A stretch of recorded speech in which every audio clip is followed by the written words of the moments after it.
రైతులకు గిట్టుబాటు ధర గురించి కానీ, రైతులకి నాణ్యమైన విత్తనాలు ఇచ్చే విషయంలో కానీ, పురుగు మందుల సబ్సిడీ ఇచ్చే విషయంలో కానీ ఏ రోజు కూడా నోరు తెరవని కాకానే నీకు రోజు ఏదో ఒక రకంగా మీడియాలో కనపడాలంటే కనపడయా. మేమే కాదనలా, సర్వేపల్లి నియోజకవర్గ ప్రజలు వద్దనలా. కాకపోతే వెళ్ళినప్పుడు ఆడ వెనక ముందు చూసుకొని ఏం జరుగుతుందో తెలుసుకొని మాట్లాడు. నీకు తెలియకపోతే చెప్పనాడికి మేమన్నా నువ్వు మళ్ళీ డబుల్ పిహెచ్డీలు కూడా చేసావు బూతులు మాట్లాడడంలో. ఇంకెప్పుడయ్యా తెలుసుకునేదా?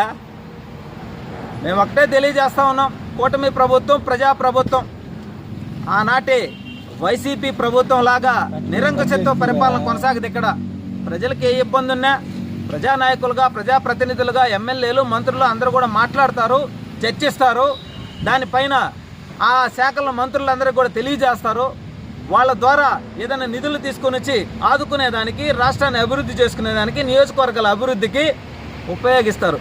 నీలాగా కోట్ల రూపాయలు విలువ చేసే భూములు దోచుకును నీ చెంచాలు చూస్తే విలువైన ప్రభుత్వ భూములు ఇదే పొదలకూరు, ఇదే మనుబోలు మండలంలో కోట్ల రూపాయలు విలువ చేసే భూములను కూడా మింగేసి అరగనీయకుండా మేము అడ్డుపడ్డాం. కాబట్టే కూటమి ప్రభుత్వంలో ఏ ఒక్క సెంటు కూడా ప్రభుత్వ భూమి ఆక్రమణకు గురి కాకుండా కంటికి రెప్పలా కాపాడుకొని ఏదైతే కనుమరుగైపోతున్న చెరువులన్నింటినీ కూడా రీసర్వే చేయించి చెరువులన్నింటినీ కూడా కాపాడుకుంటాం.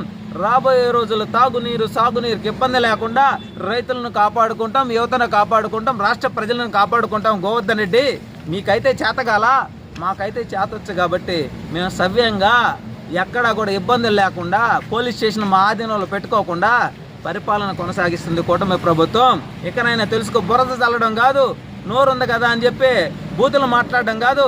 సంస్కారవంతంగా త్రిపులెక్స్ సబ్బు వాడుకో, గుడ్డలు కూడా తెల్లంగా ఉంటాయి.